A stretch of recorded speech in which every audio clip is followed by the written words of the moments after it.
ஒரு காட்டில் ஒரு முயல், குரங்கு, காகம் என மூன்றும் இணைபிரியாத நண்பர்களாக இருந்தன. இவர்கள் 3 பேரும் நட்பாக இருப்பது அதே காட்டில் உள்ள ஒரு யானைக்கு பிடிக்கவில்லை. நண்பர்களே, நாம் இன்று நம் காட்டின் தென் பகுதிக்கு இரை தேட செல்வோமா? ஆமாம், அது அருமையான இடம். நாம் அங்கு சென்று நீண்ட நாட்கள் ஆகிவிட்டன. மூவரும் ஒன்றாக விளையாடுவது, இரை தேட காட்டிற்குள் நீண்ட தூரம் ஒன்றாக போவது என்று சந்தோஷமாக ஒற்றுமையாக இருந்தன.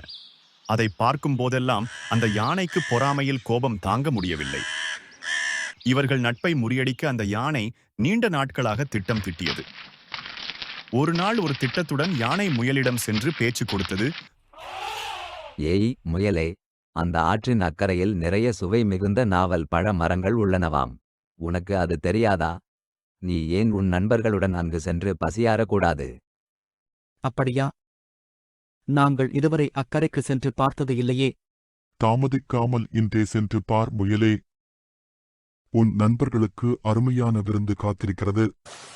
யானை சொன்னது போலவே ஆற்றின் அந்த கரையில் சுவையான சிவப்பு நிற பழங்கள் நிறைய இருந்தன. முயல், காகம், குரங்கு மூன்றும் அடிக்கடி சென்று வயிறு முட்ட சாப்பிட்டு மகிழ்ந்தன. அவற்றிற்கு அந்த இடத்தை மிகவும் பிடித்திருந்தது. வாவ், எவ்வளவு சுவையான பழங்கள்! ஆமாம் ஆமாம், நாம் தினம் தினம் இங்கு வர வேண்டும். ஆனால் ஆற்றின் அந்த கரையில் மூன்றும் பழங்கள் சாப்பிட செல்லும் இடத்திற்கு அருகிலேயே ஒரு சிங்கத்தின் குகை இருந்தது. அங்கு வசிக்கும் சிங்கமோ மிகவும் கொடூரமானது. இதனை யானை முயலிடம் மறைத்துவிட்டது. யானையின் திட்டமே முயல், காகம், குரங்கு மூன்றையும் சிங்கத்திற்கு இரையாக்கி கொன்று விடுவதுதான். இதனை அறியாத மூன்றும் வழக்கம் போல் மகிழ்வாக இருந்தன.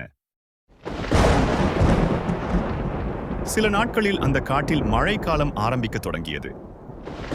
மழை காலம் ஆரம்பிக்கப் போகிறது. நாங்கள் இருவரும் இங்கு நாம் பாதுகாப்பாக தங்குவதற்கான வீட்டை கட்டுகிறோம். நீ சென்று நம் மூவருக்கும் சாப்பிட தேவையான பழங்கள் பறித்து வா என்று சொல்லி குரங்கும் காகமும் தங்களுடைய வேலையை ஆரம்பித்தன. அன்று முயல் மட்டும் தனியாக அக்கரைக்கு பழங்கள் பறிக்க சென்றது. அதே நேரம் யானை அந்த சிங்கத்திடம் வந்து தனது திட்டத்தை செயல்படுத்தியது. தலைவரே, நீங்கள் இருக்கும் பகுதிக்குள் முயல் ஒன்று தினமும் தைரியமாக வந்து பழங்களை பறித்துச் செல்கிறது. அப்படியா? அதற்கு என்ன அவ்வளவு தைரியம்? என்னை கண்டு பயம் இல்லையா அந்த முயலுக்கு? ஆமாம் தலைவரே, அது மிகவும் திமிராக பேசுகிறது.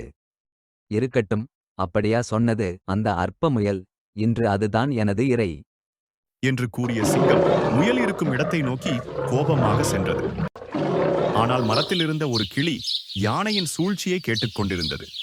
அது வேகமாக சென்று குரங்கு மற்றும் காகத்திடம் யானையின் கெட்ட எண்ணத்தை பற்றி எடுத்து சொன்னது. காகமும் குரங்கும் வேலைகளை அப்படியே விட்டுவிட்டு முயல் நண்பனை காப்பாற்ற கிளம்பின. வேகமாக ஆற்றின் அக்கறைக்கு சென்றன. அங்கு சிங்கம் முயலின் மீது பாய்ந்து கொள்வதற்கு தயாராக இருந்தது. மன்னிக்கவும் மகாராஜா, இது எங்களின் தவறு அல்ல. அந்த யானை தான் சூழ்ச்சி செய்து பழங்களை பறிக்க எங்களை இங்கு அழைத்து வந்தது. ஆமாம் மகாராஜா, அதுதான் உண்மை. எல்லாவற்றிற்கும் அந்த பொறாமை பிடித்த யானைதான் காரணம். யானைதான் அனைத்திற்கும் காரணம் என்பதனை அறிந்த சிங்கம் மனம் மாறியது. உங்கள் நட்பைக் கண்டு மகிழ்வாக உள்ளது நண்பர்களே. நீங்கள் வழக்கம் போல எனது காட்டிற்கு விருந்தினர் போல் வந்து செல்லலாம். உங்களை நான் தொந்தரவு செய்ய மாட்டேன். சிறிது நேரம் கழித்து முயலை சிங்கம் சாப்பிட்டு இருக்கும் என்ற நினைப்பில் யானை சிங்கத்தை பார்க்க வந்தது. ஏற்கனவே பசியிலும் யானையின் மேல் கோபத்திலும் இருந்த சிங்கம் யானையின் மீது பாய்ந்து கொன்று சாப்பிட ஆரம்பித்தது.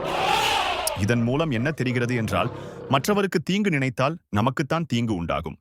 நல்லதை நினைப்போம், நல்லதே செய்வோம், நல்லவர்களோடு பழகுவோம். நன்றி.